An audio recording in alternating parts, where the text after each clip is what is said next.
నేను ఈరోజు ప్రజాగళం కింద 32వ సభకు తాడికొండకు వచ్చాను. ఇది తాడికొండ కాదు, ఇది అమరావతి. రాష్ట్ర రాజధాని అమరావతి. నేను ఈరోజు వచ్చింది అమరావతికి వచ్చాను, రాష్ట్ర రాజధానికి వచ్చాను. రాష్ట్రం నడి బొడ్డు నుంచి మాట్లాడుతున్నా, అధికార కేంద్రం నుంచి మాట్లాడుతున్నా. ఎవ్వడు కూడా అమరావతిని ఒక ఇంటికి కూడా చలేయడని చెప్పి తెలియజేస్తున్నా.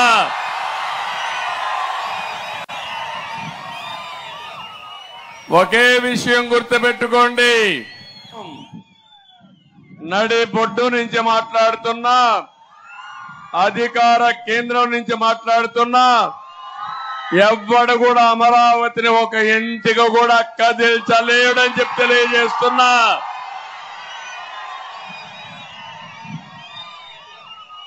ఒకే విషయం గుర్తుపెట్టుకోండి, 30 రోజులు ఇంకా. ఈరోజు 13వ తారీఖు, మే 13వ తారీఖు. చరిత్ర అప్పుడే రాసేశారు మీరంతా. 32 సభలు చూశాను. నిన్ననే నేను పవన్ కళ్యాణ్ గారు కలిసి గోదావరి జిల్లాలకు పోతే గోదావరి నది గర్జించింది.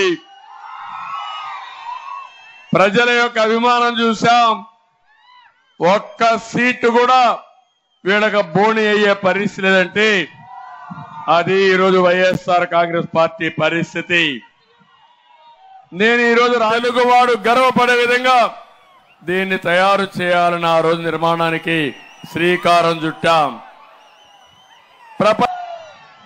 అందుకే నేను అడుగుతున్నా, ఒక్కటి కాదు, బాధ, ఆవేదన. నేను ఆవేశంగా చెప్పకపోతే మీలో కూడా మైండ్లో కూడా రిజిస్టర్ కాదని నేను గట్టిగా చెప్తున్నా మీ అందరికీ.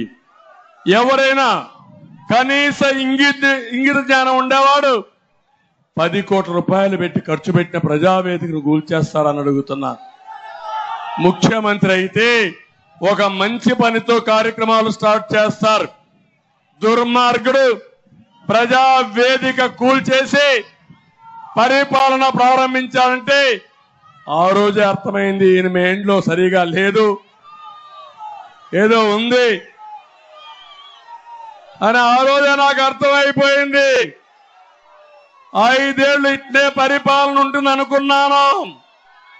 ఈ రోజు చెప్తున్నా, నేను వస్తానే మళ్ళా ప్రజావేదిక నిర్మాణం జరుగుతుంది. ప్రజాపాలనకు నాంది పలుకుతుంది. ఇంకో పక్క నేను అసెంబ్లీకి చెప్పాను, అసెంబ్లీకి నేను రాను, ఇది గౌరవ సభ, క్షేత్రస్థాయిలో గెలుస్తా, మళ్ళా గౌరవ సభ చేసి కాలు పెడతానని చెప్పారు. అందుకే 4వ తారీఖున మళ్ళీ గౌరవ సభలోకి సగౌరవంగా ఎంటర్ అవుతామని చెప్పి కూడా నేను మీకు తెలియజేస్తున్నా. ఏం తమ్ముళ్ళు, సిద్ధమా మీరు? జగన్మోహన్ రెడ్డి ఇంటికి పంపించడానికి సిద్ధమా మీరు?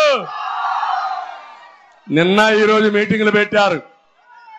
ఒక్కొక్క మీటింగ్ 20 కోట్లు,